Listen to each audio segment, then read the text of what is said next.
Bismillahirrahmanirrahim. Kalau kita tawakal ke Allahnya 100%, Allah nolongnya 100%. Dan ukuran persentase itu yang tahu cuma kita, karena di hati kita itu yang muncul. Ada satu titik keraguan, berarti kurang dari 100%. Keraguan itu memperlambat datangnya pertolongan dan keajaiban dari Allah. Makanya aku tergantung prasangka hambaku kepadaku. Kenapa ada orang di zaman dulu tuh kayak dapat karomah, keajaiban-keajaiban dalam hidupnya. Kayak nggak mungkin terjadi secara logika dan ilmiah. Karena memang dia yakinnya ke Allah itu 100%. Apakah kalau kayak gitu kita nggak perlu ikhtiar? Perlu, tapi ikhtiar nggak ada hubungannya dengan keyakinan. Ikhtiar itu hubungannya dengan kewajiban. Allah yang suruh ikhtiar. Tapi yakin berhasil apa enggak, itu urusan yang kedua. Urusan hati antara kita dengan Allah Subhanahu Wa Taala. Kayak kita minum obat. Tentunya kita harus beli obat yang paling bagus. Dokter yang paling recommended, yang spesialis, oke, itu ikhtiar.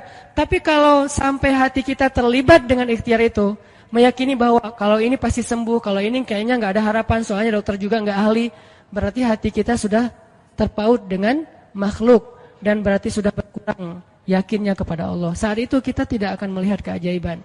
Yang terjadi dalam hidup kita saat itu apa? Hal-hal yang ilmiah. Kenapa kita hanya ngalamin hal-hal yang ilmiah? Karena kita yakinnya kepada hal yang ilmiah. Kenapa ada orang yang ngalamin hal-hal yang sifatnya miracle? Karena dia yakinnya kepada mukjizat. Yakinnya kepada aun atau pertolongan dari Allah Subhanahu Wa Taala. Jadi bukan kita tidak berikhtiar, ini bab a'malul qulub, amal hati. Apakah hati kita yakin gak sama Allah Subhanahu Wa Taala? Dan Umar mendengar cerita itu semakin yakin sama Allah. Makanya nanti muncul kasus di zaman Umar tuh luar biasa. Ini presiden kalau imannya 100% ke Allah, ada masalah di negaranya tuh, dia tinggal bilang, ya Allah beres tuh masalah. Jadi di Mesir waktu itu ada musim paceklik, sampai sungai Nil tuh hampir habis tuh. Sehingga air sungai Nil gak mengalir lagi ke ladang-ladang jagung, gandumnya orang-orang Mesir. Dan orang Mesir yang dulunya menyembah anak sapi betina, mulai syirik lagi nih. Mulai berpikir, kalau kayak gini mah sama aja. Setelah Islam datang kita tetap aja susah, paceklik. Mending kita doa lagi ke nenek moyang kita, dewa-dewa yang dulu. Gubernur Mesir yang namanya Amr bin As waktu itu ngirim surat kepada Umar ke Madinah. Ya Amirul Mukminin, Mesir sedang diuji oleh Allah dengan kekeringan. Dan masyarakatnya hampir syirik. Kami mohon bantuan dari pusat, dari Madinah, untuk membantu bagaimana mengatasi kekeringan di Mesir. Begitu surat itu sampai ke Umar bin Khattab, Umar nulis balik surat dalam bentuk doa. Bismillahirrahmanirrahim. Ya Allah, turunkanlah hujan untuk masyarakat rakyat Mesir. Dikirim ini surat ke Mesir. Waktu itu ibu katanya masih Alexandria, belum Kairo. Dikirim ke Alexandria, malam itu diambil sama Amr bin As. Pas dibaca oleh Amr bin As, Bismillahirrahmanirrahim. Ya Allah, berikan rakyat Mesir hujan yang mencukupi untuk mereka. Saat itu juga hujan turun. Sampai sungai Nil meluap dan menggenangi ladang-ladang jagung dan gandumnya orang-orang Mesir. Dan mereka bertakbir semuanya. Cuman ngirim surat doang dari Amirul Mukminin. Kan enak ya? Coba kalau kita hidup di zaman Umar, ya Amirul Mukminin, saya belum dapat jodoh. Ya Allah, beri dia jodoh. Beres. Cepat banget loh. Ya Amirul Mukminin, dia nolak saya, ya Allah terimalah. Terima. Yang kemarin nolak, hari ini kenapa ya saya jadi serak sama dia gara-gara doa Amirul Mukminin. Ini artinya teman-teman, keajaiban dari yakin kepada Allah itu luar biasa dari kisah Bapak tadi itu. Kalau kita berbaik sangka kepada Allah. Kenapa enggak ikhtiar? Mungkin sudah ikhtiar bikin pengairan segala macam tapi belum berhasil, yang kurang cuma satu, doa. Doa mungkin udah banyak tapi belum diijabah karena doa-doa mereka tidak seajaib doanya Umar bin Khattab. Belum lagi Umar berdiri di atas mimbar. Ini mungkin terkenal nih, kejadian dalam perang Qadisiyah kalau nggak salah. Umar lagi khutbah Jumat di Madinah. Kaum muslimin lagi berperang di Irak melawan pasukan Persia, perang Qadisiyah namanya. Irak Madinah tuh kan kalau naik pesawat sekitar 2,5 jam, 3 jam, jauh tuh. Jakarta Medan lah, jauh.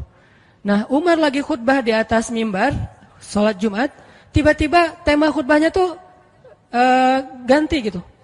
Lagi ngomong tiba-tiba beralih tema. Wahai kaum muslimin, naiklah ke atas bukit itu, baliklah kalian mundur-mundur gitu. Jadi Umar tiba-tiba kayak ngomongin sesuatu yang gak nyambung. Orang-orang heran, nih Umar kenapa? Oh ya udah biarin, namanya juga Umar gitu kan. Dia punya mungkin dia ngelihat setan atau apa, setan kan takut sama Umar. Diem.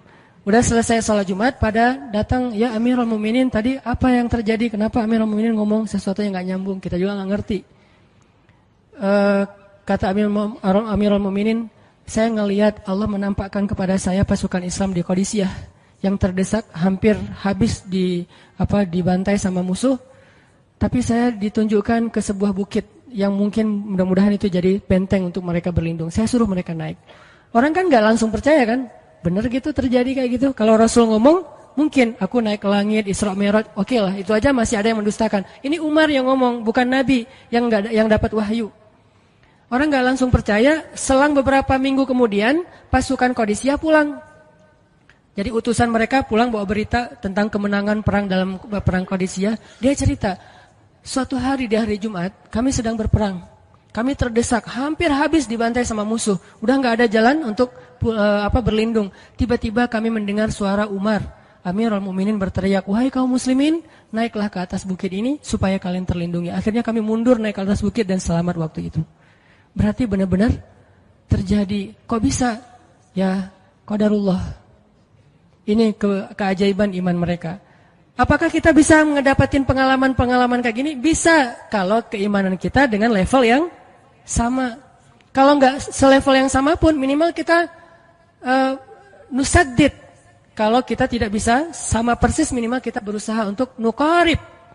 Berusaha untuk pengalaman kita nanti, walaupun nggak sama persis, mirip-mirip dengan pengalaman mereka. Lagi-lagi, bukan berarti tidak berikhtiar. Ini keajaiban-keajaiban yang terjadi. Dan saya juga baru ngalamin kemarin pas saya di seminggu, nggak kurang dari seminggu yang lalu, saya baru pulang dari laut di Batu Karas. Di sini ada teman saya, Agi. Mana Agi? Nah, ini Agi ya. Ini by the way model iklan. Ada deh pokoknya iklan jodoh maksudnya. Agi ini anak Batu Karas. Agi boleh diceritain? Agi ini anak Batu Karas. Batu Karas itu Jawa Barat, daerah Pangandaran. Dari Bandung kurang lebih 6 jam perjalanan. Kalau lagi ada ombak saya suka ke sana nonton orang main surfing. Enggak main sih, main dikit-dikit tapi enggak jago. Nonton orang main surfing. Ketemu Agi. Agi enggak tahu tuh ya. 2 hari sebelum saya datang ke Batu Karas, dia sakit, kayak demam gitu. Mungkin habis diputusin kali ya. Dia demam gitu, enggak enak badan, pengen pulang. Biasanya kalau enggak enak badan cuma dia tinggal di Jakarta, paling juga di kos-kosan. Tapi kali ini pengen pulang ke Batu Karas banget. Aduh, kenapa ya pengen pulang ke Basroh Batu Karas gitu ya. Batu Karas kayak Basroh gitu. Pengen ke Batu Karas. Pas dia pulang, hari saya lagi mau main tuh, dia diajak sama temennya, ngojay itu berenang yuk gitu. Berenang yuk, berenang. Dia ikut, padahal lagi gak enak badan, tapi pengen berenang. Pas lagi di pantai, saya datang ketemu loh. Kayak kenal nih, hitam-hitam ektis gitu. Ternyata ketemu saya, Ustadz Hanan ya? Ya, kenalan. Ustadz saya tuh ketemu Ustadz kemarin di Meruya pas kajian minggu bulan yang lalu. Cuman karena jamaahnya banyak, saya nggak bisa ketemu Ustadz, nggak bisa salaman. Saya waktu itu membatin. Ya Allah, saya pengen banget ketemu Ustadz Hanan langsung, tapi jangan dalam suasana ta'lim yang ramai. Langsung berdua. Mudah-mudahan terkabulkan. Akhirnya Agi banyak istighfar sebulan. Sebulan istighfar, akhirnya terjadilah yang tadi itu. Dia nggak enak badan, saya juga tiba-tiba ujuk-ujuk. Kenapa ya saya pengen ke Batu Karas? Kenapa ya pengen ke Batu Karas? Ternyata di sana ada ombak. Kan ada Agi. Ketemu aja di Batu Karas, itu cara Allah menskenariokan. Dan itu terbukti banget loh, istighfar. Bukan karena saya orang soleh. Dan kita bisa istighfarin siapa aja. Saya pengen ketemu ini, saya pengen. Dan itu ajaib. Kalau misalnya nggak ketemu pun di dunia, insya Allah ketemu dengan orang soleh itu nanti di akhir. Apa ruginya beristighfar dan berdoa? Nggak ada ruginya kan? Ya Allah, saya pengen banget ketemu dengan misalnya sebutlah ulama yang paling kita ngefans di dunia siapa gitu, dengan Imam Sudais, Imam Masjidil Haram. Pengen banget jabat tangan sama Imam Masjidil Haram yang imamin umat Islam seluruh dunia gitu. Tapi kan nggak mungkin. Kita umroh, kita haji juga nggak bisa ketemu dengan Imam Sudais. Kita berdiri paling depan ya, di dekat dengan Hajar Aswad. Begitu mau sholat diusir tuh. Begitu selesai salam langsung dipagar betis sama askar-askarnya. Susah ketemu beliau tuh, ajaib banget kalau bisa ketemu. Tapi kan nggak ada salahnya beristighfar kan? Astagfirullah, astagfirullah, ya Allah, Sudais, astagfirullah, astagfirullah, Sudais, astagfirullah. Terus aja gitu. Pengen ketemu Sudais. Tiba-tiba bisa aja Sudais datang ke Indonesia, ada seminar apa, mungkin bisa ketemu yang paling logisnya. Atau kalaupun nggak ketemu di dunia, tiba-tiba bangkit dari kubur di sebelah kita. Siapa?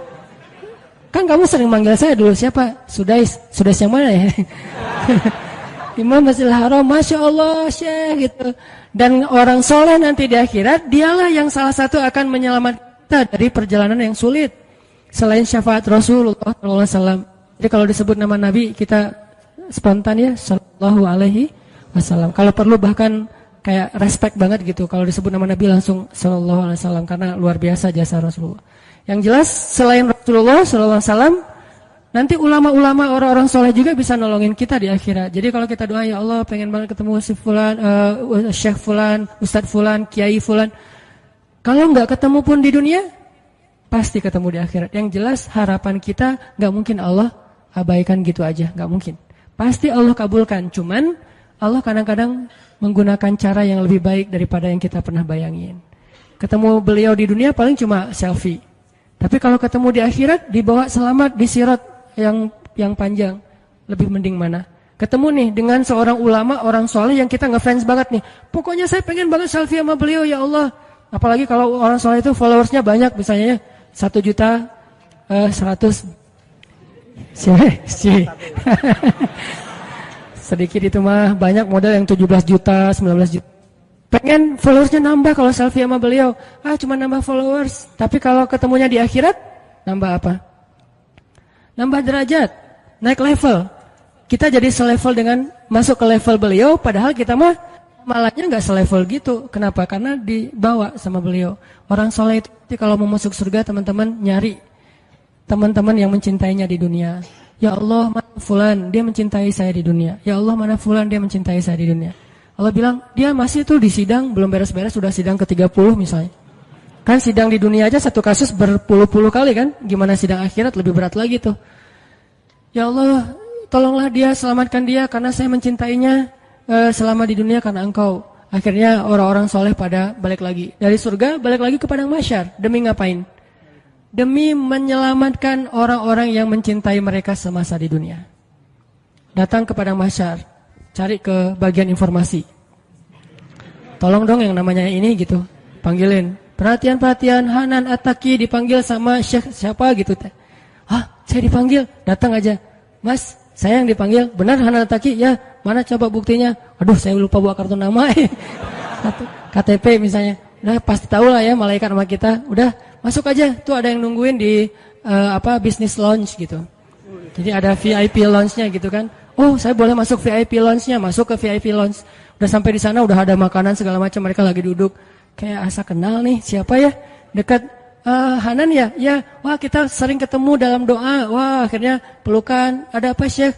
Yuk ikut saya ke surga, kan enak banget kan? Terus sidang saya gimana? Udah diberes sama teman-teman saya di sana. Saya banyak teman di dalam gitu. Saya banyak. Beres kan? Di dunia aja bisa gitu, masa di akhirat gak bisa? Tapi dengan seizin Allah dan Allah ridho dengan kebaikan-kebaikan itu. Jadi nggak ada sia-sianya juga. Kita kan dulu saya pernah cerita yang Imam Ahmad bin Hambal kan yang pengen banget ke Basrah, dan itu ternyata terjadi juga sama Agi. Dan terjadi juga sama salah seorang driver ojek online di Bandung. Baru 2 bulan yang lalu kejadiannya. Saya lagi datang ke markasnya Pemuda Hijrah, kita sering ada kayak rapat gitu di kantor. Markas kita namanya Masjid Al-Latif di dekat Gedung Sate. Datang dari pagi rapat sampai sore. Dan saya pakai baju main biasa, bukan pakai baju taklim. Sebetulnya sama aja sih. Nah, waktu itu sholat zuhur di Masjid Al-Latif, saya ngimamin sama asar. Habis asar pulang. Karena nggak nyetir sendiri, saya pakai online, saya order nih.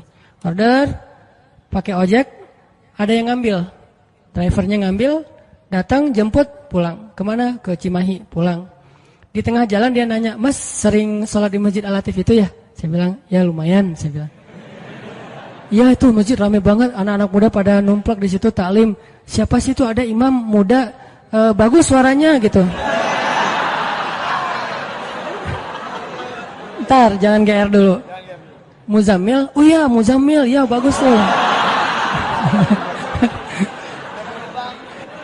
Tadi udah GR, ternyata salah. Oh Muzammil, benar-benar Muzammil tuh suaranya bagus banget ya, anak ITB kan? Ya anak ITB ya. Kalau Mas di situ sering ngimamin juga? Ya sesekali sih saya bilang. Dia mulai curiga gitu. Suka ikut talim juga di sana? Ya kadang-kadang saya bilang. Kenal sama Muzammil? Ya lumayan, padahal murid sendiri kan. Lumayan saya bilang. Oh Mas kayak nggak asing nih. Mas tadi ngimamin sholat zuhur bukan? Ya saya bilang. Mulai curiga kan dia. Mas namanya siapa sih Mas? Hanan saya bilang. Hanan? Hanan yang mana nih? Ya.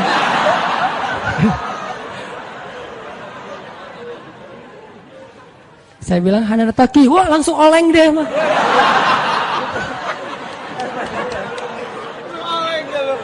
Oh, Mas biasa aja Mas biasa aja gitu. Ini benar Ustaz Hanan Taki, benar. Masya Allah, ya Allah, udah gitu kayak terharu gitu, heboh semua orang pada ngelihat lampu merah lah gitu ya, pada ngelihat semuanya. Saya langsung pakai masker, gitu. Ustaz tahu nggak Ustaz? Saya sebulan ini istighfar terus habis dengerin cerita Imam Ahmad bin Hambal yang ke Basrah, saya istighfar. Ya Allah, pengen banget ketemu Ustaz Hanan, tapi jangan ditaklim berdua, jadi bisa curhat-curhatan gitu. Ternyata Allah bikin skenario, saya order ojek online, dia ngambil, jadi ngobrol di jalan sampai ke rumah, akhirnya bertamu nggak pulang-pulang. Wah ini luar biasa cara Allah. Dan wallahi teman-teman, dan itu terjadi. Jadi udah 2 kasus nih yang saya alamin ya. Satu lagi yang ojek online tadi, dan dua-duanya hajatnya sebulan Allah kabulkan. Jadi kalau ketemu saya aja sebulan gampang, masa ketemu jodoh bertahun-tahun gak dapat ya? Gimana nih? Istighfarnya gimana nih? Ini terutama buat cewek-cewek nih. Kalau cewek-cewek kan gak bisa nyari, masa cewek kepo gitu kan gak mungkin. Pura-pura follow, nge-like. Kok dia nge-like terus yang first like lah gitu? Gak mungkin kan? Cewek kan agak-agak jaim. Ya udah istighfar aja deh. Banyak-banyak istighfar. Tiba-tiba ada yang kesandung jatuh di depan cewek, HP-nya jatuh. Dia pergi, HP-nya nomornya. Enggak penting sih ceritanya. Pokoknya ada.